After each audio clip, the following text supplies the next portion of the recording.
Kamusta sa inyong lahat? Welcome back sa ating channel. Sa araw na ito ay ating alamin ang isang nakakaintriga at hindi nasasabing kwento ng kasaysayan. Ito ay magbibigay liwanag sa buhay ni Isabel Rosario Cooper, isang Pilipina na may kahanga-hangang koneksyon sa maalamat na general, si General Douglas MacArthur. Bago ang araw na to, ang pangalang General Douglas MacArthur ay maaring ginamit ng karaniwang mga alamat, ang taong dumating, umalis at bumalik. Gayunpaman, nakatago sa salaysay na ito ang hindi nasasabing kwento ni Isabel Rosario Cooper. Si Cooper ay isang vaudevillian at screen actress na nakabase sa Maynila at matagal nang nakatago sa kwento ni MacArthur. Ngunit ngayon ay naihayag ang kanyang kwento.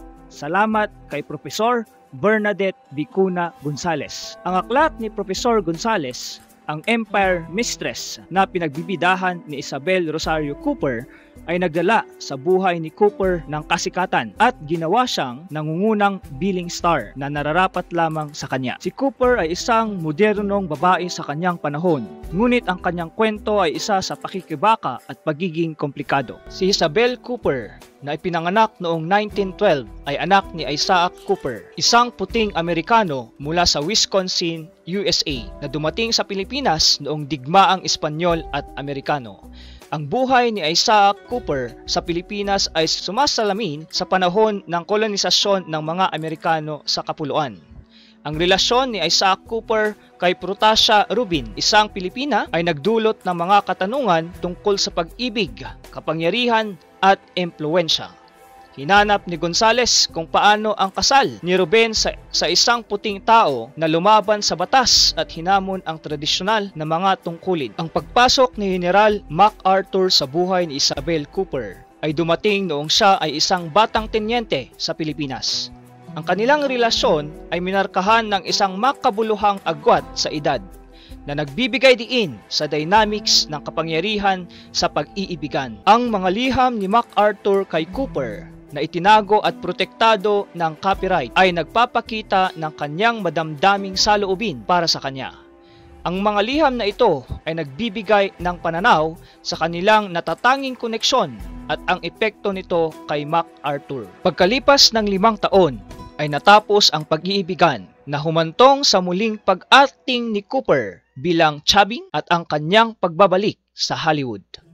Ang paglalakbay ni Cooper pagkatapos kay MacArthur ay minarkahan ng mga hamon sa entertainment industry kung saan naging limitado ang kanyang mga naging papel. Sa kabila ng mga hadlang na ito, ang kwento ni Cooper ay hindi tungkol sa pagiging biktima kundi kaligtasan. Ang maselang pananaliksik ni Professor Gonzales ay nagbibigay buhay sa kwento ni Cooper na ginawa siyang isang iconic figure sa ating kasaysayan. Sa pagdiriwang ng buwan ng kababaihan tuwing Marso, sinasalamin ng kwento ni Isabel Rosario Cooper ang katatagan ng hindi mabilang na kababaihan sa buong kasaysayan.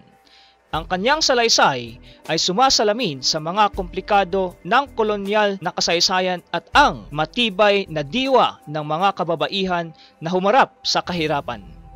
Bilang konklusyon, ang kwento ni Isabel Rosario Cooper o kilalang Chabing ay isang mapang-akit na paalala ng kapangyarihan ng hindi nasasabing mga kwento at ang lakas ng mga nagsasabuhay nito. Salamat sa pagsama sa akin sa paglalakbay na ito sa kasaysayan. Tandaan, like, magbahagi at mag-subscribe upang manatiling may kaalaman tungkol sa mga kamangha-manghang kwento mula sa nakaraan. Hanggang sa susunod, patuloy na tuklasin ang mga nakatagong kwento sa mundo.